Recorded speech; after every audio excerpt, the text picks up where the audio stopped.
I'm not so familiar with how the other competitions were run, this being the ninth one. And there are two things that stood out. One is this tremendous management of this whole show.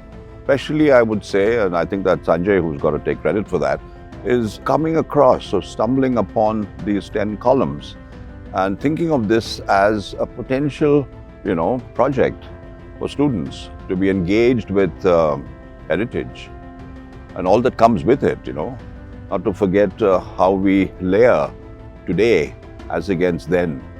And I thought that was really something that stood out as a very important thing. And it made also the project very intimate. It had a scale that reached perhaps even could have been sixth semester, fifth semester, although most of them were much more senior. But I think that was it. The intimacy of the scale is what I liked a lot. And what was very interesting was that it went across the whole spectrum, of engagement with the site. Some people made what could have been called finished products. Some people kept it open-ended, and a certain ambiguity that so you could interpret it in any which way you thought, it could be interpreted in.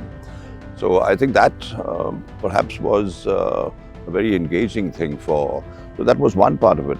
The other part of it, of course, there was tremendous maturity for people who are perhaps in their very early 20s to be able to look at a project in a very finished form, that transcends actually the thing you do in school. Though it's a carryover, because some of them are still in the sixth and eighth semester. But the maturity came through, most of them. I mean, after all, they were shortlisted from 265. I think the overriding quality, of course, is the strength, or maybe I'd say even the power of the idea. What power does it have to make a shift, make a change in that locale? What does it do to the neighborhood? What does it do to the city? What does it do to tradition and heritage? And how did they address that, the idea of the old and the new? Because that's always this little jugalbandi, how do you work with heritage? And how do you stay contemporary so that it can be read as something that respects, on the one hand, heritage, and also speaks of the age in which it is taught and the age in which it is built. It was a missed opportunity. I just told a couple of them who could have been amongst the first three, but because of just something that didn't reinforce the idea, but the idea that they took required that sort of reinforcement, whether it was a detail or whether it was something on the urban fabric. If that was in place, that could have been a more completeness to the work.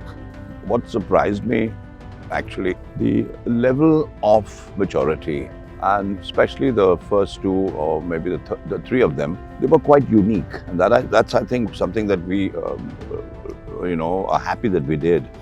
We had one that was more or less a clear winner, and it was not a sure shot when he was presenting, because started with confusion, was not able to express himself and let his idea, communicate to us. But I think we gave him a little flip in between, and then he started to flower suddenly.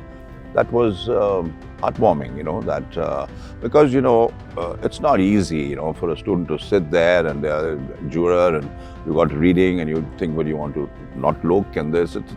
Even it's stiff for us, yeah. I'm doing it for 50 odd years, and it's difficult. See, I'm told that all these projects so far have had heritage as the common thread that went through the whole 10 years, 9 years so far. And I think when you look at heritage, then the first thing you have to do really is to do research. What is and why is that important? Because they can even be modern heritage. I mean, they can, 100 years ago, it's heritage. And this is 400 odd years ago, actually going much earlier. So it is heritage, so one has to do a bit of research. Second is to find that ethos of the place, the culture, the traditions of the place. Now, in one of the schemes that was chosen, he did not know that, because he didn't come to India ever, and he may have done some little research on Google, not enough. So his was a project that could have happened anywhere. So he was not a clear-cut winner, but the ambitious nature of his engagement with the subject or the project was very, it was something quite special. So I think that in future, students must look at research because it has to do with heritage and it has to do with ideating. How does one put together a set of ideas that will add value to the subject?